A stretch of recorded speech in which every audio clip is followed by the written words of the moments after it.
السلام عليكم ورحمة الله وبركاته.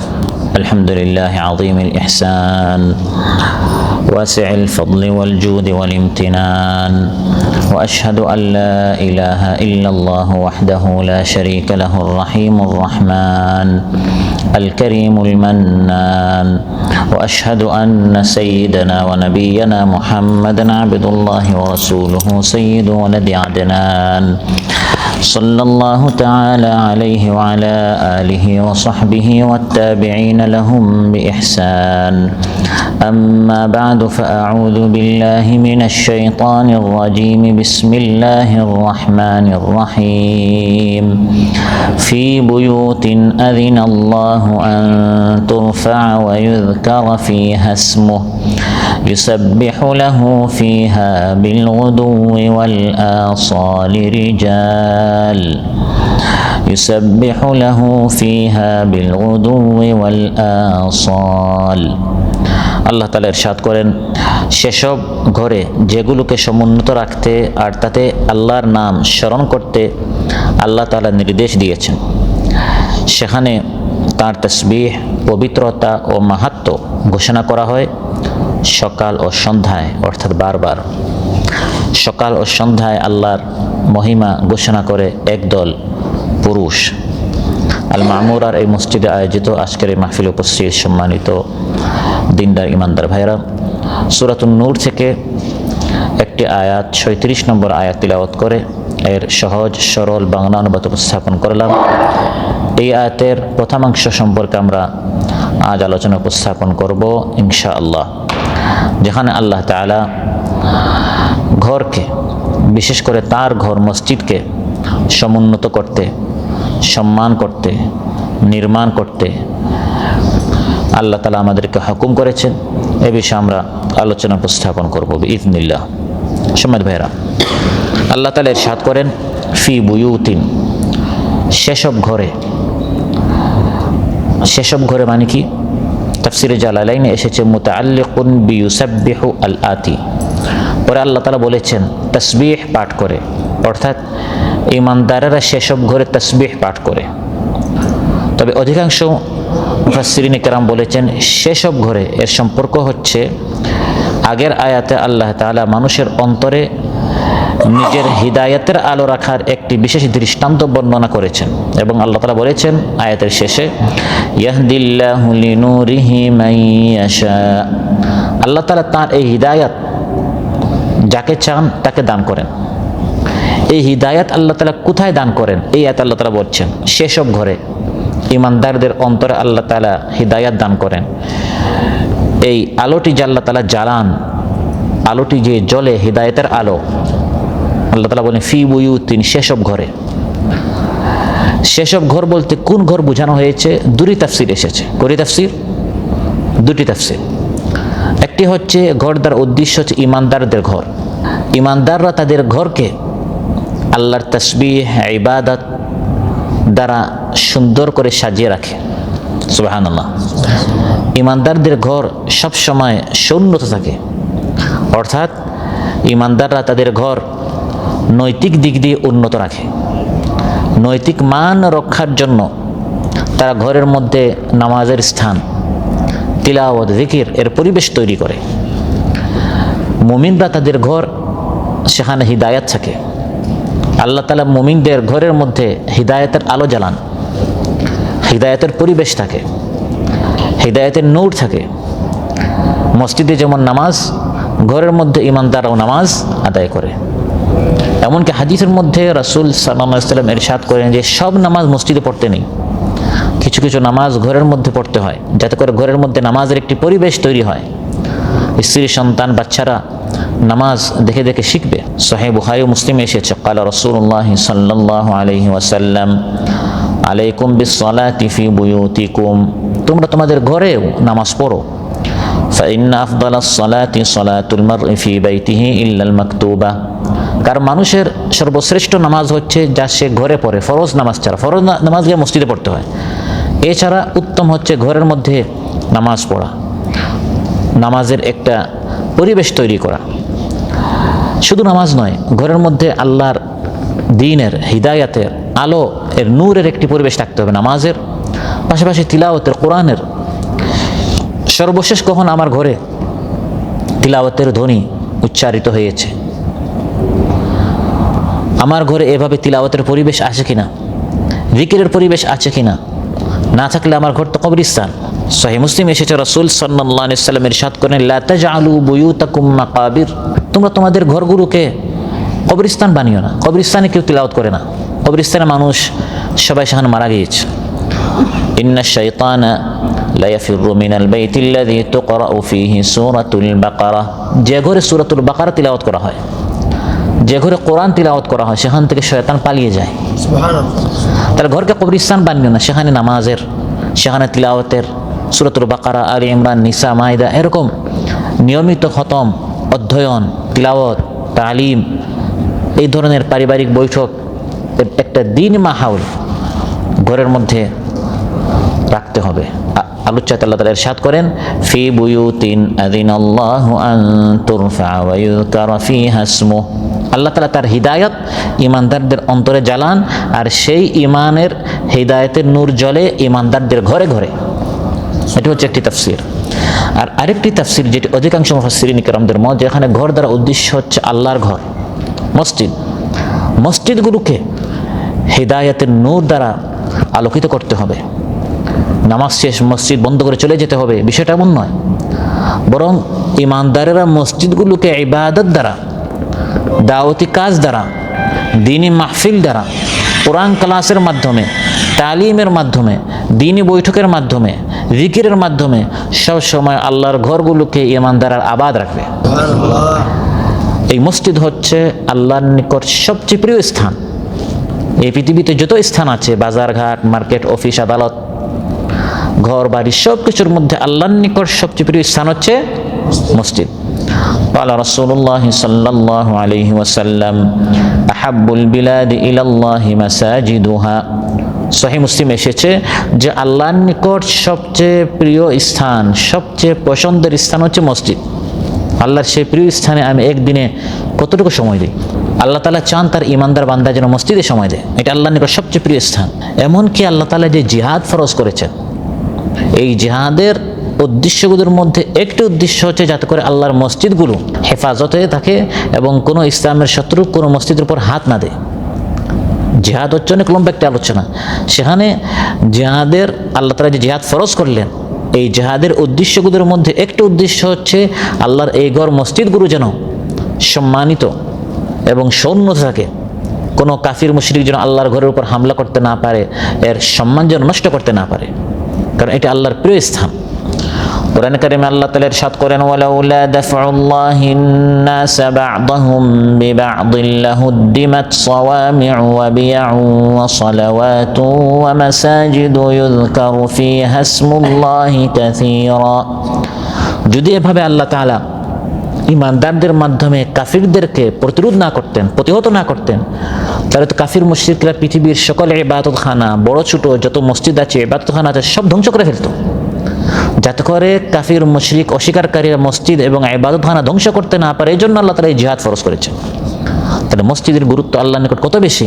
আল্লাহ তাআলা চান এই মসজিদগুলোর জন্য ফি বুয়ুতিন আযিনাল্লাহু আন তুরফা, আল্লাহ বলেন এই হিদায়াতের আলো জ্বলতে হবে মসজিদে, আর এই মসজিদগুলোকে সৌন্নত করতে হবে, মসজিদগুলোকে সম্মানিত করতে হবে। আন তুরফা, তুরফা বলা হয় সৌন্নত করা। মসজিদকে কিভাবে আমরা সম্মান করব, মসজিদকে কীরকম আমরা উঁচু করব, মসজিদকে কীরকম আমরা সৌন্নত করব। মসজিদকে উঁচু করার, মসজিদকে সম্মান করার, মসজিদকে সৌন্নত করার প্রথম কাজ হচ্ছে মসজিদ নির্মাণ করা। আল্লাহ তাআলার খলিল, আল্লাহর প্রিয় বন্ধু ইব্রাহিম আলাইহিস সালামকে দিয়ে আল্লাহ তাআলা তার সবচেয়ে প্রিয় ঘর মসজিদুল হারাম, কাবা ঘর আল্লাহ তাআলা নির্মাণ করিয়েছেন। وَإِذْ يَرْفَعُ إِبْرَاهِيمُ الْقَوَاعِدَ مِنَ الْبَيْتِ وَإِسْمَاعِيلُ رَبَّنَا تَقَبَّلْ مِنَّا إِنَّكَ أَنْتَ السَّمِيعُ الْعَلِيمُ। আল্লাহ তাআলা ইরশাদ করেন, সেই সময় স্মরণ করো যখন ইব্রাহিম আলাইহিস সালাম সাথে তার সন্তান ইসমাইল আলাইহিস সালাম, তারা দুইজন কাবা ঘরের ভিত্তি উত্তোলন করছিলেন, মসজিদে হারাম তারা নির্মাণ করছিলেন। এবং এই মসজিদ নির্মাণ করে তারা দোয়া করলেন, হে আল্লাহ, আমরা মসজিদ নির্মাণ করলাম, আপনি আমাদের এই আমলটা কবুল করেন। তাহলে সর্বোত্তম আমলের মধ্যে একটি আমল হচ্ছে মসজিদ নির্মাণ করা। ইব্রাহিম আলাইহিস সালাম, ইসমাইল আলাইহিস সালাম, বাবা এবং ছেলে তারা আল্লাহর ঘর মসজিদ হারাম তারা নির্মাণ করেছেন, এবং এটি ছিল এই পৃথিবীতে আল্লাহর প্রথম ঘর, প্রথম মসজিদ। সুবহানাল্লাহ। কোরআনে কারিমে আল্লাহ তাআলা ইরশাদ করেন, ইন্না আউওয়ালা বাইতিন উযিআ লিন-নাসি লাল্লাযী বিবাক্কাতা মুবারাকান ওয়া হুদাল লিল-আলামিন।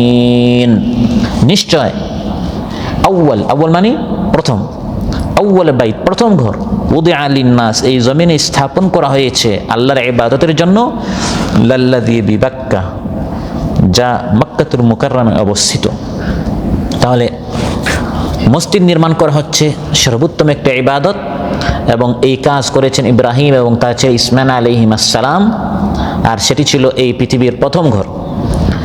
আবার আমার আপনার নবী রাসূলুল্লাহ সাল্লাল্লাহু আলাইহি ওয়াসাল্লাম যখন মদিনাতুল মুনাওয়ারা হিজরত করলেন, মক্কায় 13 বছর তিনি মক্কায় কোনো মসজিদ নির্মাণ করতে পারেন নাই, কারণ সেখানে সেই পরিবেশ ছিল না। মসজিদ বানানোর উদ্যোগ নিলেই তো আবু জাহেল প্রস্তুত ছিল জুলুম করার জন্য, আবু লাহাব প্রস্তুত ছিল এই মসজিদ ভেঙে দেওয়ার জন্য। সেজন্য 13 বছর তারা গোপনে গোপনে দাওয়াতি কাজ করতেন, দ্বীনের কাজ করতেন। প্রকাশ্যে করতে গেলেই তারা হামলা মামলার শিকার হতেন। সেজন্য 13 বছর তারা কোনো মসজিদ নির্মাণ করতে পারেন নাই। কিন্তু যখন পরিবেশ তৈরি হলো, ফেসিবাদের যখন পতন হলো, আল্লাহ তাআলা তার জমিনকে যখন ইমানদারদের জন্য উন্মুক্ত করে দিলেন, মদিনাতুল মুনাওয়ারা হিজরত করে রাসূল সাল্লাল্লাহু আলাইহি ওয়াসাল্লাম প্রথম কয়েকদিন অবস্থান করলেন মদিনা থেকে একটু দূর কুবা নামক স্থানে। সেই কুবা নামক স্থানে গিয়ে রাসূল সাল্লাল্লাহু আলাইহি ওয়াসাল্লাম প্রথম কাজ করেছেন, মসজিদে কুবাতে নির্মাণ করেছেন। সুবহানাল্লাহ। এবং মসজিদে কুবা হচ্ছে এই পৃথিবীর সর্বোত্তম মসজিদগুলোর মধ্যে অন্যতম একটি মসজিদ। রাসূল সাল্লাল্লাহু আলাইহি ওয়াসাল্লাম প্রায় শনিবারে মদিনা থেকে কুবায় গিয়ে তিনি নামাজ আদায় করতেন, এবং তিনি বলেছেন, যে ব্যক্তি কুবা এসে নামাজ পড়বে, তার ঘরে ওযু করে সুন্দর করে কুবা এসে 2 রাকাত নামাজ পড়বে, তাকে আল্লাহ তাআলা পূর্ণ উমরা সওয়াব দিবেন। সুবহানাল্লাহ। মহানবী সাল্লাল্লাহু আলাইহি ওয়াসাল্লাম মদিনায় যাওয়ার আগে কুবা নামক স্থানে একটু অবস্থান করলেন, সেখানে মসজিদ নির্মাণ করলেন। আবার যখন মদিনায় তিনি পৌঁছে গেলেন, বিল্ডিং তিনি বানাননি, জায়গা জমিন বেশি করে তিনি ক্রয় করেছেন নিজের জন্য, এমন হয়নি। কুবায় কিছুক্ষণ অবস্থান করলেন, সেখানে মসজিদে কুবা নির্মাণ করলেন। মদিনায় পৌঁছে তিনি প্রথম যে কয়টি কাজ হাতে নিয়েছেন, এর মধ্যে একটি কাজ হচ্ছে আল মসজিদুন নববী। রাসূল সাল্লাল্লাহু আলাইহি ওয়াসাল্লামের যে মসজিদ, সেই মসজিদটি তিনি নির্মাণ করলেন। সুবহানাল্লাহ। তাহলে একদিকে ইব্রাহিম আলাইহিস সালাম মক্কার মসজিদে হারাম নির্মাণ করলেন, রাসূল সাল্লাল্লাহু আলাইহি ওয়াসাল্লাম কুবায় মসজিদে কুবা, মদিনায় মসজিদে নববী তারা এভাবে নির্মাণ করলেন। মসজিদকে সৌন্নত করার আল্লাহ তাআলা যে আলোচ্যতে বলেছেন, ইমানদারেরা তাদের হিদায়াতের আলো মসজিদগুলোতে তারা উচ্চ করে, সম্মান করে। মসজিদকে সম্মান করার প্রথম কাজ হচ্ছে বেশি বেশি করে মসজিদ নির্মাণ করতে হবে। ইমানদারেরা যদি মসজিদ নির্মাণ না করে, তো কাফির মুশরিকরা কি নির্মাণ করবে? রাসূল সাল্লাল্লাহু আলাইহি ওয়াসাল্লাম মসজিদ নির্মাণের ফজিলত বয়ান করেছেন। বুখারী মুসলিমে এসেছে, ক্বালা রাসূলুল্লাহ সাল্লাল্লাহু আলাইহি ওয়াসাল্লাম, মান বানা মসজিদান ইয়াবতাগি বিহি ওয়াজহাল্লাহ বানাল্লাহু লাহু মিথলাহু ফিল জান্নাহ। যে ব্যক্তি এক মসজিদ নির্মাণ করবে আল্লাহকে খুশি করার জন্য, নাম দামের জন্য নয়, সবাই বলবে যাক একটা মসজিদ বানিয়েছে, সওয়াব শেষ, বরং বানাতে হবে কাকে খুশি করার জন্য? আল্লাহ তাআলা এরকম তার জন্য জান্নাতে ঘর তৈরি করবেন। সেটি একটি পাখির নিড়ের মতো যদি হয়, পাখির বাসার মতো ছোট্ট একটি ঘর, একটি মসজিদ যদি আপনি নির্মাণ করেন, আপনার নিকট তেমন টাকা পয়সা নেই, আপনি ছোট্ট একটি ইবাদতখানা নামাজের স্থানে ব্যবস্থা করে দিলেন, পাকা করতে পারেন নাই, টিন দিয়ে যে কোনো আপনার সাধ্যে যতটুকু আছে আপনি করে দিলেন। মুসনাদ আহমদ এসেছে, ক্বালা রাসূলুল্লাহ সাল্লাল্লাহু আলাইহি ওয়াসাল্লাম, মান বানা লিল্লাহি মসজিদান ওয়ালাউ কামাফহাসি কাতাতিন বানাল্লাহু লাহু বাইতান ফিল জান্নাহ। একটি পাখির নিড়ের মতো, একটি পাখির বাসার মতো ছোট্ট কোনো মসজিদ যদি কেউ নির্মাণ করে, আল্লাহ তাআলা তার জন্য জান্নাতে একটি জান্নাতি ঘর বানিয়ে দিবেন। আমরা বলি না এই শাহী একটি প্রাসাদ, রাজপ্রাসাদ, এগুলো দুনিয়ার রাজপ্রাসাদ। আল্লাহ তাআলা আপনার জন্য জান্নাতি প্রাসাদ, জান্নাতি ঘর আপনার জন্য বানিয়ে দিবেন, কারণ দুনিয়াতে আপনি আল্লাহর ঘর বানিয়েছেন। আপনি আল্লাহর জন্য ঘর বানিয়েছেন, আল্লাহ আপনার জন্য ঘর বানাবেন। মানুষ এই পৃথিবীতে সারা জীবন থাকবে না। এই পৃথিবী থেকে যখন মানুষ চলে যাবে, অন্ধকার কবরে চলে যাওয়ার পর যে কয়টা আমল তার কাজে আসবে, এর মধ্যে একটি হচ্ছে আপনি যখন মসজিদ বানিয়ে যাবেন, যুগ যুগ ধরে মানুষ মসজিদে সাজদা দিবে, রুকু করবে, নামাজ পড়বে। হতে পারে আপনার জীবনের নামাজ কবুল হয় নাই, আপনার সাজদা তিলাওয়াতের মধ্যে ভুল ত্রুটি থাকতে পারে, কিন্তু এমন আল্লাহর কোনো মকবুল বান্দা আপনার নির্মিত এই মসজিদে নামাজ আদায় করলো, আপনি কবরে চলে যাওয়ার পর সওয়াবগুলো আপনার কবরে আসতেই থাকবে, আসতেই থাকবে। ইবনে মাজাহ এসেছে, ক্বালা রাসূলুল্লাহ সাল্লাল্লাহু আলাইহি ওয়াসাল্লাম, ইন্না মিম্মা ইয়ালহাকুল মুমিনা মিন আমালিহি ওয়া হাসানাতিহি বা'দা মাউতিহি ইলমান নাশারা। নিশ্চয়ই ইমানদার ব্যক্তি মারা যাওয়ার পর তার যে কয়টা আমল তার নিকট পৌঁছতে থাকে, তার কবরে যে কয়টা আমল তার মৃত্যুর পর পৌঁছতে থাকে, এর মধ্যে একটি হচ্ছে ইলম। যে ইলম সে মানুষের নিকট বন্টন করেছে, সবাই আমল করছে, সে দুনিয়া থেকে চলে যাওয়ার পর সওয়াবগুলো সে পেতে থাকবে। বেশ কয়টা আমল তার কবরে পৌঁছবে, এর মধ্যে একটি হচ্ছে আউ মসজিদান বানাহু, একটি মসজিদ সে বানিয়ে গেল, মারা যাওয়ার পর সওয়াবটাও তার কবরে পৌঁছতে থাকবে। সুবহানাল্লাহ। কিন্তু শুধু ইট পাথর দিয়ে উঁচু করাই এখানে উদ্দেশ্য নয়। আল্লাহ তাআলা যে বলেছেন ফি বুয়ুতিন আযিনাল্লাহু আন তুরফা, মসজিদগুলোকে উঁচু করতে হবে। উঁচু করার একটি উদ্দেশ্য হচ্ছে বেশি বেশি করে মসজিদ নির্মাণ করা, কিন্তু এখানে উদ্দেশ্য শুধু ইট পাথর দিয়ে উঁচু করা নয়, বরং মসজিদকে নাপাকি থেকে উঁচু করা, নোংরামি থেকে, অপবিত্রতা থেকে, অসার, অবৈধ, অনর্থক কথা কর্ম থেকে মসজিদকে পবিত্র রাখতে হবে। আপনি সুন্দর চাকচিক্যময় মডেল মসজিদ বানালেন, সেখানে গিয়ে ছেলেমেয়েরা টিকটক বানাচ্ছে, শুধু সেলফি উঠানোর জন্য যাচ্ছে, পর্দাকে সেখানে জবাই করা হচ্ছে, অবাধে সেখানে দেখা সাক্ষাৎ হচ্ছে, তাহলে দেখতে মসজিদ অনেক সুন্দর, দামি দামি পাথর, ইট এবং টাইলস দিয়ে এটা বানানো হয়েছে, অনেক টাকা খরচ হয়েছে, কিন্তু এতে কি মসজিদের সম্মান হয়েছে? আনতুরফা, মসজিদকে উঁচু করা, সম্মানিত করার প্রথম ধাপ হচ্ছে নির্মাণ করতে হবে। কিন্তু শুধু নির্মাণ করার যেন উদ্দেশ্য না থাকে, মূল হচ্ছে মসজিদের ভিতরের আমলগুলো, মসজিদের পরিবেশটা যেন সেই মসজিদ নববীর পরিবেশটা থাকে, রুহানি পরিবেশ থাকে, দ্বীনি পরিবেশ থাকে, ইমানি পরিবেশ থাকে। কারণ শুধু মসজিদ নির্মাণ আপনি করেই গেলেন, কিন্তু এই মসজিদের ভিতরে যদি মসজিদের উদ্দেশ্যই না থাকে, মসজিদের ভিতরে তারবিয়াত নেই, তালিম নেই, নামাজ নেই, বিশাল বিশাল মসজিদ, ফজরের নামাজি মাত্র 5 জন, এটা মুসলমানদের বাস্তবতা কিনা? আমরা এখন শুধু টাকা কালেকশন করি মসজিদের জন্য, এখন থেকে বেশি বেশি করে কালেকশন করতে হবে নামাজি কালেকশন। কি কালেকশন? নামাজি কালেকশন। দাওয়াতি কাজ করে করে নামাজি এখন আমাদের কালেকশন করতে হবে। মসজিদের জন্য অনেক কালেকশন হয়, বড় বড় মসজিদ আমাদের দেশে দেখবেন 3 তলা, 5 তলা, 10 তলা পর্যন্ত মসজিদ আছে, অথচ প্রথম এই 10 তলা শুধু হয় জুমার দিন, আর বাকি ফজরের নামাজ দেখবেন প্রথম তলার আপনার 2-3 সফর ঠিক মতো হয় না। তাও নামাজে কারা আসে? যারা ঠিক মতো ফজর নামাজ ঘুমাতে পারছে না, পিঠ ব্যথার কারণে, মাথা ব্যথার কারণে, কোমর ব্যথার কারণে, বয়স 70 বছর 80 বছর হয়ে গেছে, কিন্তু যুবক তরুণ যারা আছে খুব কম মসজিদে আসে।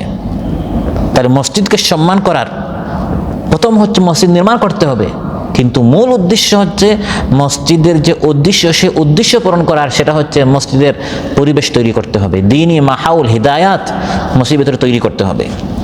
কারণ আবু জাহেল মসজিদ কম বানায় নাই, আবু লাহাব, উতবা, শাইবা তারা ফখর করতো, অহংকার করতো, আমরা তো মসজিদ হারামের মতো বললি, মসজিদ হারামের দেখাশোনা আমরাই করি, আবার মুহাম্মদকে আমরা মানবো কেন? আল্লাহ তাআলা আয়াত নাযিল করলেন, আজআলতুম সিকায়াতাল হাজ্জি ওয়া ইমারাতাল মাসজিদিল হারামি কামান আমানা বিল্লাহি ওয়াল ইয়াউমিল আখির كمن آمن بالله واليوم الآخر وجاهد في سبيل الله لا يستوون عند الله والله لا يهدي القوم الظالمين। আল্লাহ তাআলা আয়াত নাযিল করলেন, হাজীদেরকে পানি পান করানো আর মসজিদে হারামকে সুন্দর করা, এই কাজটাকে হে আবু জাহাল, আবু লাহাব, তোমরা কি ওই ব্যক্তির মতো তুমি সমান মনে করো যে আমি আল্লাহর উপর ঈমান এনেছে, আখিরাতের উপর ঈমান এনেছে এবং আমার ইসলামকে প্রতিষ্ঠা করার জন্য জান দিচ্ছে, মাল দিচ্ছে, তোমার আমল আর তার আমল কি সমান হতে পারে? লা ইস্তাউনা ইনদাল্লাহ, এই দুই আমল সমান হতে পারে না। আল্লাহর নিকট ওই ব্যক্তির আমল অনেক শ্রেষ্ঠ, আল্লাযীনা আমানু ওয়া হাজারু ওয়া জাহাদু ফি সাবিলিল্লাহি বিআমওয়ালিহিম ওয়া আনফুসিহিম আ'যামু দারাজাতান ইনদাল্লাহ। জান মাল দিয়ে আল্লাহর পথে যারা সংগ্রাম করছে, মেহনত করছে, তাদের মান, তাদের শান, তাদের মর্যাদা আল্লাহর নিকট অনেক অনেক অনেক বেশি। অতএব শুধু মসজিদ নির্মাণের কাজে আমি বেশি বেশি টাকা দিয়ে দিলাম, কিন্তু আমার নিজের নামাজের খবর নেই, আর মসজিদের মধ্যে আমি সত্য কথা বলতে দেই না, এর মাধ্যমে তো মসজিদ যেটা উদ্দেশ্য সেটা তো আর হাসিল হচ্ছে না। ইসলামের তো এটা উদ্দেশ্য ছিল না যে আপনি শুধু 3 তলা 5 তলা 10 তলা বানান আর বেশি বেশি করে এসির ব্যবস্থা করেন আর দামি দামি টাইলসের ব্যবস্থা করেন, অথচ মসজিদের মধ্যে নামাজের উদ্দেশ্যকে সে আলোচনা করতে দেয়া হয় না, নামাজের ফজিলত নিয়ে আলোচনা করা হয়, কিন্তু নামাজের হাকিকতটা কি? ইন্নাস সালাতা তানহা আনিল ফাহশাই ওয়াল মুনকার, এই আলোচনা করতে দেয়া হয় না যে আমরা এই নামাজে আসব, এই নামাজের মাধ্যমে আমরা ফাহশা, মুনকারাত, সমাজ থেকে অশ্লীলতা, বেহায়াপনা, সুদ, ঘুষ, হারাম, চাঁদাবাজি, টেন্ডারবাজি, যত ধরনের অবৈধ কাজ আছে এগুলো এই নামাজের মাধ্যমে বন্ধ করা, এটা হচ্ছে নামাজের হাকিকত। এখন নামাজের ফজিলত সম্পর্কে আলোচনা করতে দেয়া হয়, নামাজের মাসাইল সম্পর্কে আলোচনা করতে দেয়া হয়, কিন্তু নামাজের যেটা উদ্দেশ্য, তাৎপর্য, হাকিকত সেটা আলোচনা করতে দেয়া হয় না। তাহলে মসজিদ নির্মাণ করে লাভটা কি হলো? মাদকের বিরুদ্ধে, হারামের বিরুদ্ধে, চুরির বিরুদ্ধে, ডাকাতির বিরুদ্ধে এ সকল বিষয় যদি যে মসজিদ বানালো সে যদি কথা বলতে না দেয়, তাহলে মসজিদকে সম্মানিত করা হচ্ছে না অপমানিত করা হচ্ছে? আল্লাহ বলছেন আনতুরফা, মসজিদকে সম্মানিত করতে হবে। শুধু মসজিদের বিল্ডিংকে আকাশ ছোঁয়া উঁচু করা এটা মসজিদের উদ্দেশ্য নয়, বরং হাদিসের মধ্যে সাইয়্যিদুল মুরসালিন রাসূলুল্লাহ সাল্লাল্লাহু আলাইহি ওয়াসাল্লাম মসজিদকে সৌন্দর্য, কারুকার্য খচিত করতে নিষেধ করেছেন। বেশি টাকা পয়সা খরচ করে এটা যেন নেশা হয়ে না যায়, উদ্দেশ্য হয়ে না যায়। উদ্দেশ্য থাকতে হবে কীভাবে নামাজি বানানো যায়, কীভাবে এই মসজিদের মধ্যে দ্বীনি পরিবেশ চালু করা যায়, এই ধরনের আয়োজন কীভাবে বেশি বেশি করা যায়, সেই ফিকির থাকতে হবে। এখন যদি আপনার সব ফিকির শুধু ওই দিকে চলে যায়, ওটাও করা ভালো, কিন্তু ওটা যেন আপনার জীবনের উদ্দেশ্যে পরিণত হয়ে না যায়, তাহলে মসজিদ বানানোর যে মাকসাদ, সে মাকসাদ তখন আর থাকবে না, সে উদ্দেশ্য তখন আর থাকে না।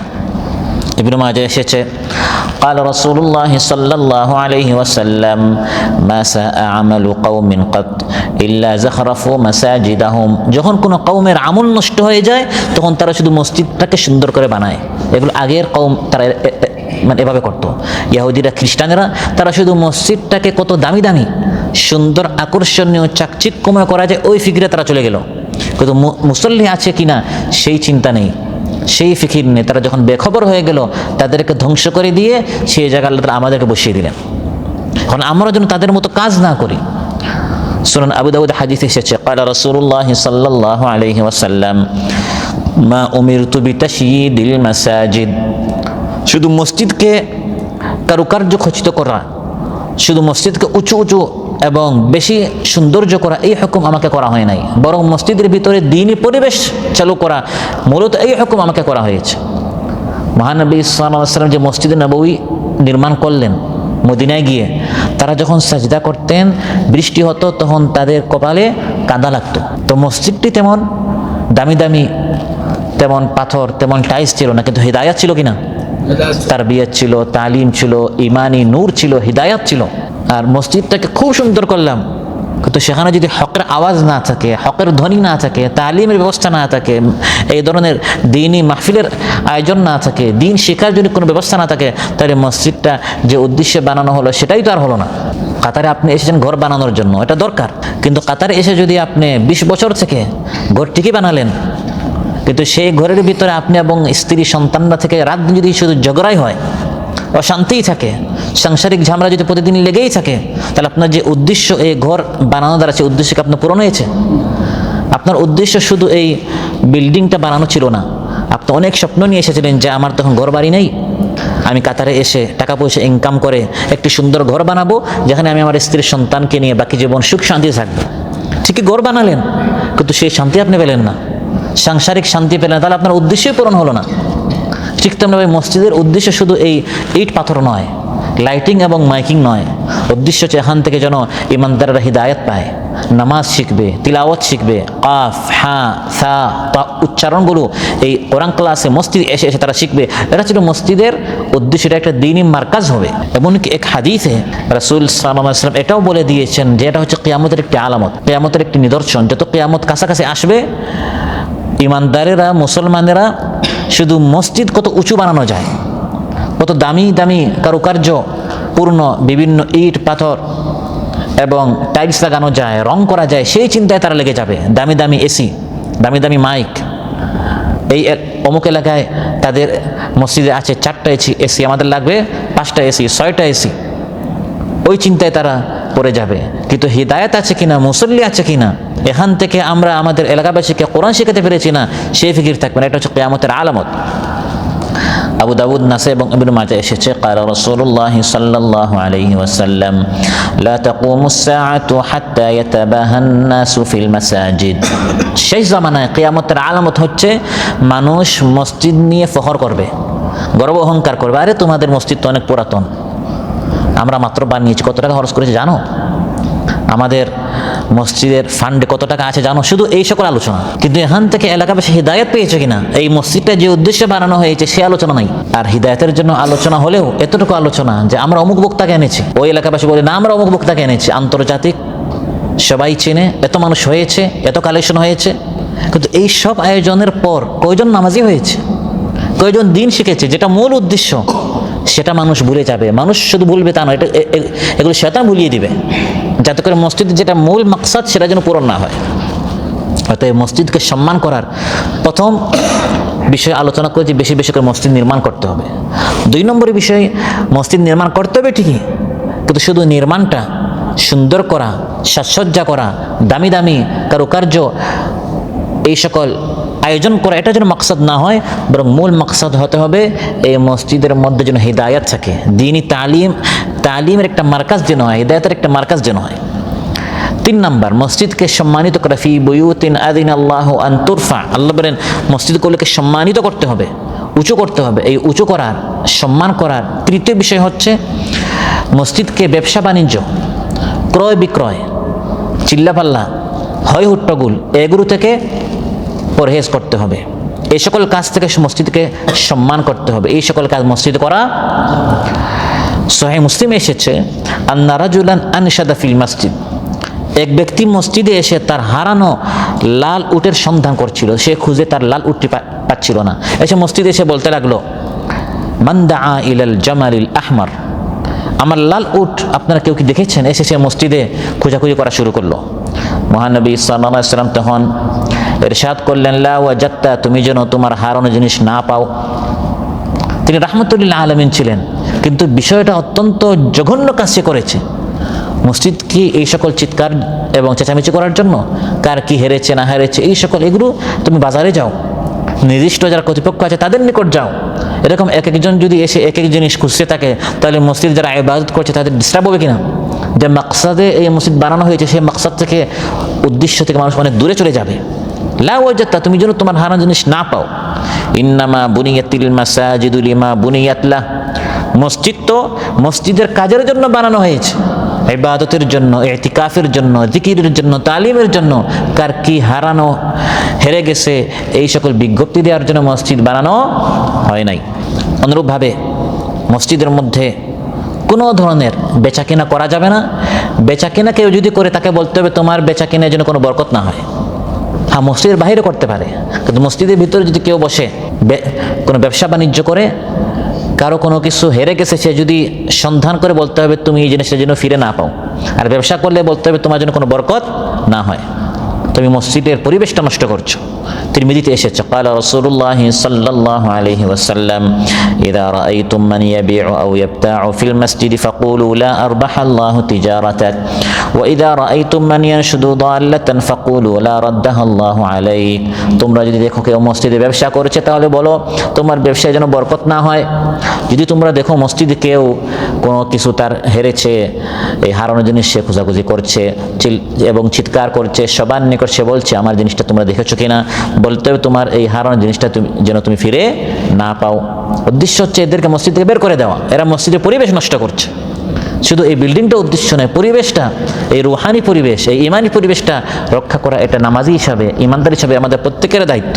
আবু দাউদ, তিরমিজি, নাসাই, মুসনাদ আহমদে এসেছে, নাহা রাসূলুল্লাহ সাল্লাল্লাহু আলাইহি ওয়াসাল্লাম আনিল বাই'i ওয়াল ইবতিয়া'i ওয়া আন তানাশুদিল আশআরি ফিল মাসাজিদ। মহানবী সাল্লাল্লাহু আলাইহি ওয়াসাল্লাম নিষেধ করেছেন মসজিদে কোনো ধরনের বাণিজ্যিক লেনদেন করা যাবে না, মসজিদে কোনো ধরনের বেচাকেনা করা যাবে না। ওয়ান তানাশুদিল আশআরি ফিল মাসাজিদ, মসজিদে অনর্থক, অশ্লীল, অহংকারমূলক কবিতা আবৃত্তি করা যাবে না। সব ধরনের কবিতা আবৃত্তি করতে নিষেধ করা হয় নাই, কিন্তু অহংকারমূলক, আমাদের শ্রেষ্ঠত্ব, আমাদের গর্ব এখানে বয়ান করছেন। তাহলে আরেকজন তার মসজিদে তার বংশ, তার গোত্র, তার বাপদাদারা কি করেছে ওইগুলি সে বর্ণনা করবে। তাহলে আল্লাহর শ্রেষ্ঠত্ব, আল্লাহর প্রশংসা মানুষ ভুলে গিয়ে প্রত্যেকেই নিজের দলের, নিজের নেতা নেত্রীর ব্যানার টাঙ্গায়া শুধু এগুলো শ্রেষ্ঠত্ব বর্ণনা করা শুরু করবে।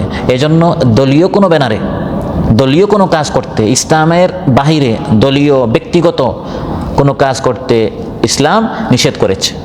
হ্যাঁ, দলীয় ব্যানারে আপনি দ্বীনের কাজ করতে পারেন, কিন্তু দলীয় ব্যানারে আপনি বসে বসে এখানে নিজের গুণগান গাইবেন, নিজের নেতারা কি করেছে, নিজের বাপদাদারা কি করেছে, তাহলে তো মসজিদের যে উদ্দেশ্য, সে উদ্দেশ্য আর থাকলো, সে উদ্দেশ্য আর থাকলো না। মহানবী সাল্লাল্লাহু আলাইহি ওয়াসাল্লাম নিষেধ করেছেন ওয়া আন তানাশুদিল আশআরি ফিল মাসাজিদ। সেটা জাহেলি জামানায় হতো। তারা বিভিন্ন বাজারে, মার্কেটে, হাটে, ঘাটে, মাঠে মঞ্চ তৈরি করে এখানে তারা সঙ্গীত গাইতো এবং প্রত্যেকেই কবিতা আবৃত্তি করতো বা সঙ্গীত পরিবেশনা করতো নিজের বাপদাদার বিভিন্ন কৃতিত্ব নিয়ে। আমার বাপদাদা এই করেছে, সেই করেছে। মসজিদে সেগুলো করা যাবে না। এখানে ইসলামী সঙ্গীত পরিবেশন করা যাবে, কবিতা আবৃত্তি করা যাবে, কিন্তু এগুলো হতে হবে আল্লাহর প্রশংসা, যেটাকে আমরা হামদ বলি, বা রাসূল সাল্লাল্লাহু আলাইহি ওয়াসাল্লাম প্রশংসা, যেটাকে আমরা নাত বলি, বা দ্বীনের বিভিন্ন বিষয় নিয়ে মায়ের গান, মা বাবার হক বোঝানোর জন্য, এই ধরনের জিনিস হতে পারে। এবং এই কাজ মহানবী সাল্লাল্লাহু আলাইহি ওয়াসাল্লাম নিজে করেছেন। যখন কাফির মুশরিকরা কাব্য আকারে ইসলামের বিরুদ্ধে তারা ভূমিকা পালন করত, মহানবী সাল্লাল্লাহু আলাইহি ওয়াসাল্লামের কবি ছিলেন হযরত হাসান বিন সাবিত রাদিয়াল্লাহু আনহু। মহানবী সাল্লাল্লাহু আলাইহি ওয়াসাল্লাম তখন তাকে বলতেন, হে হাসান, দাঁড়াও, মিনবরে আসো। সবার সামনে তারা কবিতা দিয়ে ইসলামের দুশমনি করছে, বিরুদ্ধে তারা ষড়যন্ত্র করছে, তুমি তাদের জবাব কবিতা দিয়ে দাও। তাহলে মসজিদের মিনবরে দাঁড়িয়ে যেরকম বক্তব্য দেওয়া শুধু জায়েজ নয়, বক্তব্য দিতে হয়, খুতবা দিতে হয়, দার্স দিতে হয়, যেরকম আজ আমরা আলোচনা করছি, এই আলোচনা যেরকম বক্তব্য আকারে দেওয়া যায়, ঠিক তেমনভাবে ইসলামের দিকে দাওয়াত দেওয়ার জন্য সঙ্গীতের মাধ্যমে, অনেক সময় 2 লাইনের, 3 লাইনের, 1 মিনিটে এক সঙ্গীত 1 ঘন্টার আলোচনার সামারি হয়ে যায়। ইসলামের দিকে দাওয়াত দেওয়ার জন্য মসজিদে সবার সামনে ইসলামী সঙ্গীত পরিবেশন করা, যেখানে আল্লাহর হামদ হবে, আল্লাহর প্রশংসা হবে, বা রাসূল সাল্লাল্লাহু আলাইহি ওয়াসাল্লামের গুণগান হবে, বা ইসলামের বিভিন্ন বিষয় নিয়ে, সবর সম্পর্কে একটি সঙ্গীত, তাওবা সম্পর্কে একটি সঙ্গীত, নিজের গুনাহ মাফ করাবার জন্য আল্লাহর নিকট একটি প্রার্থনামূলক একটি সঙ্গীত, এগুলো হতে পারে। এবং এই আমলটি মহানবী সাল্লাল্লাহু আলাইহি ওয়াসাল্লাম নিজে করেছেন। এর মাধ্যমে মসজিদের সম্মান ক্ষুণ্ণ হয় না, বরং মসজিদ আরও বেশি সম্মানিত হয়, কারণ এখানে আল্লাহর গুণগান হচ্ছে। সেই গুণগান কাব্য আকারেও হতে পারে, বক্তব্য আকারেও হতে পারে, তিলাওয়াতের মাধ্যমে হতে পারে, খুতবার মাধ্যমে হতে পারে, দার্সের মাধ্যমে হতে পারে। মূল উদ্দেশ্য হচ্ছে মসজিদে যেন শুধু আল্লাহর প্রশংসা হয়, দ্বীনে আলোচনা হয়, বা রাসূল সাল্লাল্লাহু আলাইহি ওয়াসাল্লামের প্রশংসা হয়। অন্য কোনো দলীয় বা কোনো ব্যক্তির, অন্য কোনো ব্যক্তির জন্য এভাবে করা না হয়, অন্যথায় মসজিদের সম্মান নষ্ট হয়ে যায়। অনুরূপভাবে মসজিদকে আপনি সম্মান করবেন কিভাবে? মসজিদকে পরিষ্কার করার মাধ্যমে। এটা শুধু আমাদের যে পরিচ্ছন্ন কর্মীরা আছেন শুধু তাদের কাজ নয়, তারা তো এটা তাদের চাকরি হিসেবে তারা করবেন, কিন্তু আমরা প্রত্যেকে এবং তাদেরকে আমরা বলবো এটা যেন তারা ইবাদতের নিয়ত করেন। তাহলে চাকরিও হয়ে গেল, সওয়াবও হয়ে গেল। সুবহানাল্লাহ। ইব্রাহিম আলাইহিস সালামকে আল্লাহ তাআলা মসজিদে হারাম নির্মাণ করার পর হুকুম করলেন, ওয়াহিদনা ইলা ইব্রাহিম ওয়া ইসমাঈল আন তাহহিরা বাইতিয়া লিত-তাইফিনা ওয়াল আকিফিনা ওয়ার রুকআইস সুজুদ। আল্লাহ তাআলা বলেন, মসজিদে হারাম নির্মাণ হয়ে গেল, আমি ইব্রাহিম এবং ইসমাঈল আলাইহিস সালাম 2 নবীকে আমি হুকুম করেছি। আল্লাহ তাআলা 2 জন নবীকে নির্দেশ করছেন যে মসজিদে হারামকে সবসময় পবিত্র রাখবেন, পরিচ্ছন্ন রাখবেন, পাক ও সাফ রাখবেন। কাদের জন্য? লিত-তাইফিন, যারা তওয়াফ করতে আসে। ওয়াল আকিফিন যারা ইতিকাফ করে, ওয়ার রুক্কাইস সুজুদ যারা রুকু সাজদা করে, তারা যদি সেখানে ময়লা আবর্জনা দেখে তখন তারা ইবাদত করতে পারবে না। এজন্য সবসময় হে আমার দুইজন নবীকে আল্লাহ বলছেন, হে আমার নবীরা আপনারা মসজিদটাকে সবসময় কী করবেন? পবিত্র করবেন। তাহলে মসজিদকে সম্মান করার অন্যতম একটা ইবাদত হচ্ছে মসজিদকে সবসময় কী রাখা? পবিত্র রাখা, পরিচ্ছন্ন রাখা, পাক ও সাফ রাখা। কোনো অবস্থায় মসজিদে থুতু ফেলা যাবে না। বুখারী ও মুসলিম এসেছে, ক্বালা রাসূলুল্লাহ সাল্লাল্লাহু আলাইহি ওয়াসাল্লাম আল বুযাকু ফিল মাসজিদি খাতিআতুন ওয়া কাফফারাতুহা দাফনুহা। মসজিদে কখনো থুতু ফেলা যাবে না, এটা হচ্ছে মারাত্মক গুনাহের কাজ। যদি কেউ করে ফেলে এর কাফফারা হচ্ছে সঙ্গে সঙ্গে এটা দাফন করে ফেলা, এটা মিটিয়ে ফেলা, এটা এখান থেকে সরিয়ে ফেলা, মুছে ফেলা। ইবনে মাজাহ এসেছে, মহানবী সাল্লাল্লাহু আলাইহি ওয়াসাল্লাম কয়েকটি বিষয় একসাথে বলেছেন কিভাবে আপনি মসজিদকে পরিচ্ছন্ন রাখবেন। খিসালুন লা তানবাগি ফিল মসজিদ, কয়েকটা কাজ কোনো অবস্থায় মসজিদে করা যাবে না। এক, লা ইউত্তাখাযু তারিকা, মসজিদকে রাস্তা বানানো যাবে না। সেটা কি? আপনি এই সাইড থেকে মসজিদের বাহিরে যে ঘর আছে এই দিকে, দক্ষিণ থেকে আপনি উত্তর দিকে যাবেন, আপনি চিন্তা করলেন ওই ঘুরে না গিয়ে এই দরজা দিয়ে ঢুকবো, এই দরজাতে আমি বের হবো। এতে করে মসজিদের সম্মান নষ্ট হয়। মসজিদে ঢুকবেন নামাজের জন্য, তিলাওয়াতের জন্য, এক দরজা থেকে আরেক দরজা দিয়ে যাওয়ার জন্য নয়। আপনি আপনার ঘরে আছেন, দুই দিকে দুই দরজা আছে, পথিকরা যদি এই দরজা থেকে ওই দরজায় যাওয়া আসা করে, আপনি বারণ করবেন কিনা? আরে ভাই, এটা আমার ঘর, এটা আমার বাসা বাড়ি, এটাকে আপনার পথ বানিয়েছেন নাকি? তাহলে আল্লাহর ঘর কি মানুষের ঘর থেকে সম্মান কম না বেশি? কোনো তুলনাই হতে পারে না। কখনো মসজিদকে রাস্তা বানানো যাবে না। এগুলো ছোটখাটো বিষয়, কিন্তু এতে করে মসজিদের সম্মানহানি হয়। আপনি একটু ঘুরে যাবেন, মসজিদের বাহির থেকে বাহিরে যাবেন, উত্তর থেকে দক্ষিণ, মসজিদের বাহির থেকে যাবেন, কিন্তু মসজিদের ভিতর থেকে এক দরজা থেকে আরেক দরজায় এভাবে মসজিদটাকে রাস্তা বানানো যাবে না, পথ বানানো যাবে না। এখানে ফেরেশতারা বসে আছেন ইবাদত করার জন্য আর ইবাদতকারীদের জন্য দোয়া করার জন্য। আপনি এরকম দৌড়াদৌড়ি করে এই রাস্তা থেকে এই দিক থেকে ওই দিকে গিয়ে আপনি মসজিদের সম্মান নষ্ট করেছেন, পরিবেশ নষ্ট করেছেন। ওয়ালা ইউশারু ফিহি সিলাহুন, এবং মসজিদে কখনো কোনো অস্ত্র খোলা যাবে না। ওয়ালা ইউমাররু ফিহি বিলাহমিন নাইয়িন, কোনো কাঁচা গোশত মসজিদে আনা যাবে না, কারণ কাঁচা গোশত থেকে রক্ত পড়ার সম্ভাবনা আছে। মসজিদ কী হয়ে যায়? নষ্ট হয়ে যায়। আপনি গোশত কেনার পর এটাকে যদি ফ্রিজে না রাখেন বা রান্না না করেন, তখন কী হয়? রক্ত বের হয়। আপনি এনে মসজিদে রাখলেন যে আমি নামাজটা পড়ে ফেলি, এত কোনো মসজিদ কী হবে? নষ্ট হয়ে যাবে। এগুলো ছোটোখাটো বিষয়, কিন্তু মহানবী সাল্লাল্লাহু আলাইহি ওয়াসাল্লাম মসজিদকে পবিত্র রাখার জন্য এই সব বিষয় তিনি তার হাদিসের মধ্যে আমাদেরকে বলে দিয়েছেন।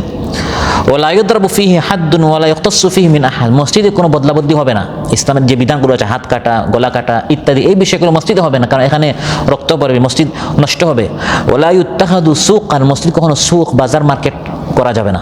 যদি ইসলামী শাসন ব্যবস্থা থাকে, যারা মসজিদের ভিতরে বেচা কিনা করে তাদেরকে মসজিদ থেকে ধরে বের করে দেওয়া হবে, বরং প্রয়োজনে তাদেরকে জরিমানা দেওয়া হবে, কারণ মসজিদের পরিবেশ তারা নষ্ট করেছে। কারণ বাজারের বৈশিষ্ট্য হচ্ছে বাজারে আপনার চিৎকার হয়, দাম দর হয়, আওয়াজ বড় হয়ে যায়, তখন ওই ইবাদতের যে একটা পরিবেশ, রুহানি পরিবেশ, ইবাদত, আল্লাহর নিকট মানুষ যে আল্লাহমুখী হয়, ওই পরিবেশটা কি সেখানে আর বজায় থাকে না। আর মসজিদটি সব সময় এই সকল আবর্জনা থেকে, নাপাকি থেকে পরিষ্কার রাখতে হবে, নিজেও করতে হবে, অন্যান্যদেরকে সেটা শেখাতে হবে, বাচ্চাদেরকে শেখাতে হবে, যারা জানে না তাদেরকে শেখাতে হবে। একটা ঘটনা, প্রসিদ্ধ ঘটনা, আমরা অনেকেই জানি, বুখারীতে এসেছে। এক বেদুইন শহর থেকে অনেক দূরে থাকে, তো তারা শহরে না আসার কারণে মসজিদ কি আর তাবু কি, ঘর কি আর রাস্তা কি পার্থক্য জানে না। কারণ মরুভূমিতে সব ধুলাবালির মধ্যে, বাড়ির মধ্যে তারা বসবাস করে, বেশ থেকে বেশ একটা তাবু, কিন্তু এই ধরনের বিল্ডিং এগুলো তারা দেখে অভ্যস্ত হয় নাই। এজন্য এক বেদুইন মদিনায় আসলো, হঠাৎ তার প্রাকৃতিক ডাক আসলো, তো কোথায় গিয়ে বাথরুম করবে? সে দেখলো যে ওখানে একটা বিল্ডিং আছে, সে ভিতরে গিয়ে এক সাইডে বাথরুম করলো, অথচ এটা ছিল মসজিদে নববী। রাসূল সাল্লাল্লাহু আলাইহি ওয়াসাল্লাম তখন সাহাবীদের সাথে বসে এখানে তালিম করছেন, পিছনে সে এসে তার প্রাকৃতিক যে প্রয়োজন আছে এটা সে শেষ করলো। সাহাবায়ে কেরাম যখন দেখলেন এই ব্যক্তি এসে মসজিদে প্রস্রাব করছে, তারা তার উপর আক্রমণ করতে চাইলেন। কত বড় সাহস! আল্লাহর ঘরে মহানবী সাল্লাল্লাহু আলাইহি ওয়াসাল্লাম উপস্থিতিতে এসে এখানে মসজিদের সম্মান নষ্ট করছে। মহানবী সাল্লাল্লাহু আলাইহি ওয়াসাল্লাম তখন সাহাবীদেরকে বললেন, দাউহু, তাকে করতে দাও। সুবহানাল্লাহ। বর্তমান ডাক্তাররা বলছে, মেডিকেল সায়েন্স বলছে, কেউ যখন প্রস্রাব করে, বাথরুম করে, তখন তাকে ডিস্টার্ব দিতে নাই, অন্যথায় এমন একটা রোগ হতে পারে যা পরে এর কোনো চিকিৎসা খুঁজে আপনি নাও পেতে পারেন।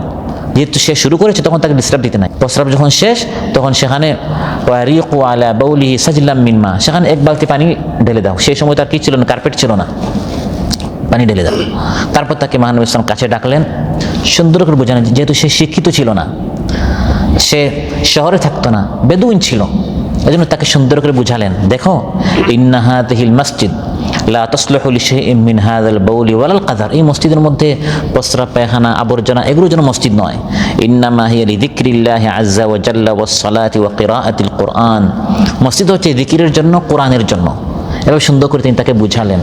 লোকটা খুব সরল ছিল, বেদুইন ছিল, গ্রাম্য ছিল, এই জন্য তার বুঝ এবং বুধ শক্তিটাও একবারে সাধারণ ছিল, সরল সোজা ছিল। সে হাত উঠে বলে, হে আল্লাহ, ইগফিরলি ওয়া মুহাম্মাদান, আমাকে আর মুহাম্মদকে মাফ করো, ওয়ালা তাগফির মাআনা আহাদান, আর কাউকে তুমি মাফ করিও না। কারণ এরা আমাকে মারতে চেয়েছিল, এরা আমার উপর আক্রমণ করতে চেয়েছিল। আল্লাহ, এদের কাউকে মাফ করিও না, শুধু আমাকে আর মুহাম্মদকে কি করো, মাফ করে দাও। তখন মানবী বললেন, আল্লাহর দয়া তো অনেক বিশাল, এটাকে তুমি সংকীর্ণ করে ফেললে কেন, সবার জন্য দোয়া করো। তো লোকটা আসলে সহজ সরল ছিল, বেদুইন ছিল, এই জন্য তার কাজটাও এভাবে একবারে সরল কাজ ছিল। যারা মসজিদ পরিষ্কার করে, সামাজিকভাবে যারা ক্লিনের কাজ করে, পরিচ্ছন্ন কর্মী হয়, এদেরকে মানুষ তুচ্ছ তাচ্ছিল্য করে বা সাধারণ মনে করে। কিন্তু যারা মসজিদ পরিষ্কার করে, মানুষের নিকট অবহেলিত হলেও আল্লাহর নিকট তাদের সম্মান অনেক অনেক বেশি। বুখারী মুসলিম এসেছে, আন্না রাজুলান আসওয়াদ, এক কালো ব্যক্তি, কোন বর্ণনা ইমরাআতান সাউদা, কালো মহিলা, কানাত তাকুমুল মসজিদ, মসজিদ পরিষ্কার করতেন, আল্লাহকে খুশি করার জন্য মসজিদে আসলে তিনি মসজিদ পরিষ্কার করতেন। ফামাত, এই লোকটা মারা গেল। ফাসআলান নবী সাল্লাল্লাহু আলাইহি ওয়াসাল্লাম আনহু, মহানবী সাল্লাল্লাহু আলাইহি ওয়াসাল্লাম যখন অনেক দিন যাবত এই লোকটাকে দেখছেন না, কালো ব্যক্তি, কেউ তার কথা জিজ্ঞাসা করে না, অনেক দিন না দেখার পর তিনি জিজ্ঞাসা করলেন, ওই লোকটা কোথায়? বলা হলো, মাতা, লোকটা মারা গেছে। মানে এরকম কত মানুষ মারা যায়, এভাবে তার বিষয়টাকে হালকা করে নিল। মহানবী সাল্লাল্লাহু আলাইহি ওয়াসাল্লাম বললেন, আফালা কুনতুম আযানতুমুনি বিহি দুল্লুনি আলা কবরিহি, লোকটা যে মারা গেল তোমরা আমাকে জানালে না কেন? সুবহানাল্লাহ। বিশ্বনবী হাজারো ব্যস্ততার মধ্যে বিষয়টাকে গুরুত্ব সহকারে নিয়েছেন। কালো হতে পারে, তোমাদের নিকট সাধারণ হতে পারে, কিন্তু সে মসজিদ পরিষ্কার করত। সুবহানাল্লাহ। তোমরা আমাকে কেন বলো নাই? দুল্লুনি আলা কবরি, কবর কোথায় আমাকে বলো। সেখানে গেলেন, ফাআতা কবরাহা ফাসাল্লা আলাইহা, কবরে গিয়ে তিনি তার জন্য দোয়া করলেন। বিশ্বনবী তার সব ব্যস্ততা বাদ দিয়ে, এই লোকটা কালো, আপনার সমাজ অবহেলিত, কিন্তু মসজিদ পরিষ্কার করতো, তার মর্যাদা এত বেশি, বিশ্বনবী তার জন্য দোয়া করেছে। অনুরূপভাবে মসজিদকে সম্মান করার বড় একটি ইবাদত হচ্ছে মসজিদের মধ্যে সুগন্ধি, আতর ইত্যাদি এর ব্যবস্থা করা, এবং নিজের শরীরেও মসজিদে আসার সময় আপনার দুর্গন্ধের কারণে যেন মুসল্লিদের, নামাজিদের কষ্ট না হয়। ভালো কাপড়, ভালো পোশাক, খুব দামি হতে হবে বিষয়টা এমন নয়, কিন্তু পোশাকটা যেন পরিষ্কার থাকে, পরিচ্ছন্ন থাকে, দুর্গন্ধ না থাকে। ডিউটিতে যাবেন, সাথে আরেকটা কাপড় নিয়ে যাবেন মসজিদের জন্য। এটা হচ্ছে নামাজের প্রতি ইহতিমাম, গুরুত্ব দেয়া। কারণ আমার এই কাপড় দ্বারা যেন নামাজিদের আর মসজিদে থাকা ফেরেশতাদের যেন কষ্ট না হয়। আবু দাউদ, মুসনাদ আহমদ, তিরমিজি, ইবনে মাজাহ এসেছে, আমরা রাসূলুল্লাহ সাল্লাল্লাহু আলাইহি ওয়াসাল্লাম বিবিনাইল মাসাজিদ ফি দুরি ওয়া আন তুনাদ্দাফ ওয়া তুতায়্যাব, নবী সাল্লাল্লাহু আলাইহি ওয়াসাল্লাম প্রত্যেকটা এলাকায় এলাকায় মসজিদ বানাতে বলেছেন, এবং মসজিদগুলোকে যেন পরিষ্কার করা হয়, আর এগুলোতে যেন সুগন্ধি এর ব্যবস্থা করা হয়, খুশবুর ব্যবস্থা করা হয়, ঘ্রাণটা যেন সুন্দর থাকে, খুশবুদার থাকে। আর দুর্গন্ধ জিনিস মসজিদে আনা যাবে না। বুখারী মুসলিম এসেছে, ক্বালা রাসূলুল্লাহ সাল্লাল্লাহু আলাইহি ওয়াসাল্লাম, মান আকলা মিন হাযিহি শাজারাতি ফালা ইয়াতিয়ান্নাল মাসাজিদ। রসুন সম্পর্কে মহানবী বলেন, রসুন যে ব্যক্তি খাবে, কাঁচা রসুন খাবে, সে যেন মসজিদে না আসে। অপর বর্ণনা এসেছে, মুসলিমে এসেছে, সহিহ মুসলিমে, মান আকালাল বাসলা ওয়াস সাওমা ওয়াল কুরাথ ফালা ইয়াকরাবান্না মাসজিদানা ফাইন্নাল মালাইকাতা তাতাআযযা মিম্মা ইয়াতাআযযা মিনহু বানু আদম। পেঁয়াজ রসুন খাওয়ার পর, কাঁচা পেঁয়াজ রসুন খাওয়ার পর কেউ যেন মসজিদে না আসে, কারণ তার মুখ থেকে এমন গন্ধ আসে যে গন্ধের কারণে বানু আদম, অন্যান্য যারা নামাজি আছেন বানু আদম, তাদের আর মালাইকা ফেরেশতাদের কষ্ট হয়। ফেরেশতারা যদি আপনার এই তিলাওয়াতটি আপনার মুখ থেকে আল্লাহ পর্যন্ত না নেন, তাহলে আপনার তো আমলটা কবুলই হবে না, তারা আপনার থেকে দূরে চলে যাচ্ছে। এজন্য মানুষের কষ্ট হচ্ছে, আপনার আশপাশে নামাজিদের আর ফেরেশতাদের কষ্ট হচ্ছে। অনুরূপভাবে নিজের কাপড়, যেটা বললাম, মসজিদে আসার আগে ভালো একটা কাপড় পরিধান করে মসজিদে আসতে হবে। আপনি একজন সাধারণ সুপারভাইজারের সামনে, কফিলের সামনে, শেখের সামনে, বা আপনার এলাকার চেয়ারম্যান, এমপির সামনে যাওয়ার সময় এই কাজের কাপড় নিয়ে আপনি যাবেন। ভালো কাপড় পরিধান করে, পোশাক পরিধান করে আমরা সেখানে যাব। আপনি আসছেন শাহানশাহ, রাজাদিরাজ, মালিকুল মুলুক আল্লাহর সামনে। সুবহানাল্লাহ। ইয়া বানি আদম খুযু যিনাতাকুম ইনদা কুল্লি মসজিদ, হে বনি আদম, মসজিদে আসার সময় ভালো ভালো সুন্দর কাপড় পরিধান করো। এটা হচ্ছে মসজিদকে সম্মান করা। অনুরূপভাবে পাগল, ছোট বাচ্চা, যারা বেশি চঞ্চল, মসজিদে আসলে পরিবেশ নষ্ট করতে পারে, তাদেরকে মসজিদ থেকে দূরে রাখতে হবে। বাচ্চাদের ক্ষেত্রে বাড়াবাড়ি এবং ছাড়াছাড়ি দুইটা আছে। একটা হচ্ছে বাচ্চা মসজিদে আসলে ধমক দিয়ে বের করে দেয়া, এটা নিষেধ।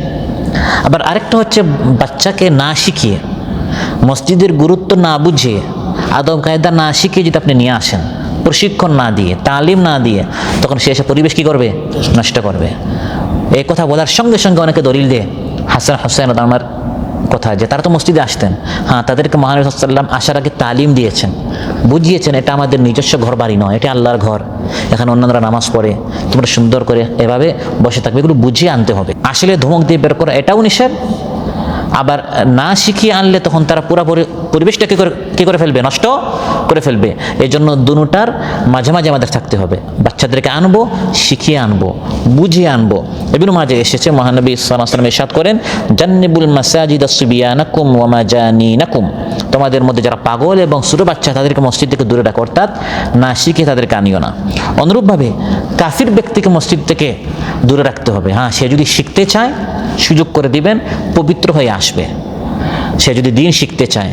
কিন্তু এমনি অযথা কোনো কাফির ব্যক্তি মসজিদে আসতে পারবে না। কোরআনের মধ্যে আল্লাহ তাআলা ইরশাদ করেন, মা কানা লিল মুশরিকিনা আন ইয়া'মুরু মাসাজিদাল্লাহি শাহিদিনা আলা আনফুসিহিম বিল কুফর, কোনো ব্যক্তি কুফরের উপর অটল, দিন শিখতে চায় না, আমি কুফরের উপর আছি তো থাকবই, এই ব্যক্তিকে মসজিদে আসতে দেওয়া যাবে না। হ্যাঁ, কেউ যদি দিন সম্পর্কে দেখতে চায়, জানতে চায়, শিখতে চায়, তার মধ্যে যদি কোনো নাপাকি না থাকে, প্রস্রাব পায়খানা তার শরীরে লেগে আছে, কারণ সে অমুসলিম, তাকে সুযোগ না দিয়ে পবিত্র করে তাকে মসজিদে আনবেন। অনুরূপভাবে মসজিদকে সম্মান করা হচ্ছে মসজিদ থেকে কোনো ফটো, মানুষের ফটো, কোনো প্রাণীর ফটো, এই জাতীয় বই পুস্তক মসজিদ থেকে দূরে রাখতে হবে। অনেক সময় ওই ক খ ঘ গ আলিফ বা তাসা অক্ষর জ্ঞান যে সকল বই শেখানো হয়, এখানে আলিফের সাথে বার সাথে শেখানোর জন্য কিছু ফটো থাকে, এগুলো মসজিদে আনা যাবে না। কারণ হাদিসের মধ্যে এসেছে বুখারীতে, ইন্না লা নাদখুলু বাইতান ফিহি কালবুন ওয়ালা সুরা, হযরত জিবরিল বলেছেন, যে ঘরে কুকুর আছে আর ফটো আছে এই সকল ঘরে আমরা ফেরেশতারা প্রবেশ করি না। এই সকল বই মসজিদে আনলে মসজিদের সম্মান নষ্ট হয়। অনুরূপভাবে মসজিদ কান্তুরফা, সম্মান করতে হবে। মসজিদের ভিতরে দুনিয়ার কথাবার্তা বলা, বসে বসে আপনি দেশে কি হচ্ছে, বিদেশে কি হচ্ছে গল্প করছেন, জায়গা জমিন সম্পর্কে, আপনার বিজনেস সম্পর্কে, মসজিদে খুব সম্মান হচ্ছে নাকি?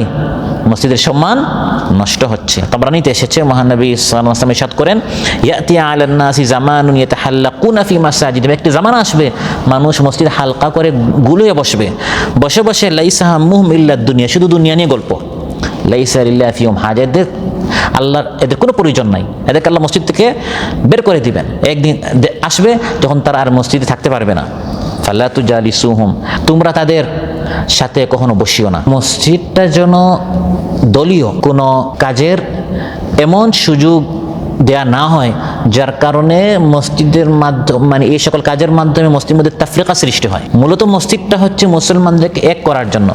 এখন যদি আমি বলি এই মসজিদ হচ্ছে আমাদের, অমুক দলের বা অমুক আকিদার, অমুক চিন্তার, বাকিরা আসতে পারবেন না, এই ধরনের যদি নামকরণ মসজিদের করা হয় বা প্রচার প্রসার করা হয়, এত করে মসজিদের যে উদ্দেশ্য ছিল, মসজিদ বানানোর অনেক উদ্দেশ্যের মধ্যে একটা উদ্দেশ্য হচ্ছে মুসলমানদেরকে এক অনেক করা। এখন আপনি বলেন এই মসজিদ অমুক দলের, অমুক সংগঠনের, এত করে মসজিদ এর মাধ্যমে মুসলমান এক হচ্ছে না বিচ্ছিন্ন হচ্ছে? এই ধরনের মসজিদ মদিনায় একদল মানুষ বানিয়েছিল, তাদের নাম হচ্ছে মুনাফিক, আর সে মসজিদের নাম হচ্ছে মসজিদে দিরার। আল্লাহ বলছেন তার নবীকে, হে নবী আপনি সে মসজিদে এক মুহূর্তও যাবেন না, গিয়ে মসজিদটা ভেঙে দেন, কারণ এরা মসজিদ বানিয়েছে মুসলমানদের মধ্যে তাফরিকা সৃষ্টি করার জন্য। আল্লাহ তাআলা বলেন, ওয়াল্লাযীনা ইত্তাখাযু মাসজিদান দিরারান ওয়া কুফরান ওয়া তাফরীকান বাইনাল মুমিনিনা ওয়া ইরসাদান লিমান হারাবাল্লাহা ওয়া রাসূলাহু মিন ক্বাবল, যারা মসজিদ বানিয়েছে কুফরান, তাওহীদের নয়, ঈমানের নয়, বরং কুফর প্রচার করার জন্য, দিরার আর মুসলমানদের ক্ষতি করার জন্য, তাফরীকান বাইনাল মুমিনিন, ঈমানদারদেরকে বিচ্ছিন্ন করার জন্য। আল্লাহ বলেন লা তাকুম ফিহি আবাদা, এই সকল মসজিদ আপনি এক মুহূর্ত যাবেন না। মসজিদকে সম্মান এভাবে করতে হবে, মসজিদের মধ্যে কোনো দলীয় কথাবার্তা নয়। হ্যাঁ, ততটুকু বলবেন যার মাধ্যমে মুসলমানদেরকে এক করা যায়। আপনার এই দলের মাধ্যমে আপনি দিনের কাজ করতে চাচ্ছেন, সেটা ভিন্ন বিষয়, কিন্তু এর মাধ্যমে আপনি মুসলমানদের মধ্যে আপনি দলাদলি সৃষ্টি করছেন, ভেদাভেদ সৃষ্টি করছেন, তাফরিকা সৃষ্টি করছেন, হিংসা বিদ্বেষ সৃষ্টি করছেন। এটাকে মসজিদ বানানোর উদ্দেশ্য? আপনি তো মসজিদটাকে যে উদ্দেশ্যে বানানো হয়েছিল, আপনি সেই উদ্দেশ্যটা নষ্ট করে দিলেন। আজকের এই আলোচনা থেকে আমরা মসজিদকে আমরা কিভাবে সম্মান করব, মসজিদের সম্মান কিভাবে আমরা রক্ষা করব, বেশ কয়টা পয়েন্ট আমরা আলোচনা করেছি, বেশ কয়টা বিষয় আমরা আলোচনা করেছি।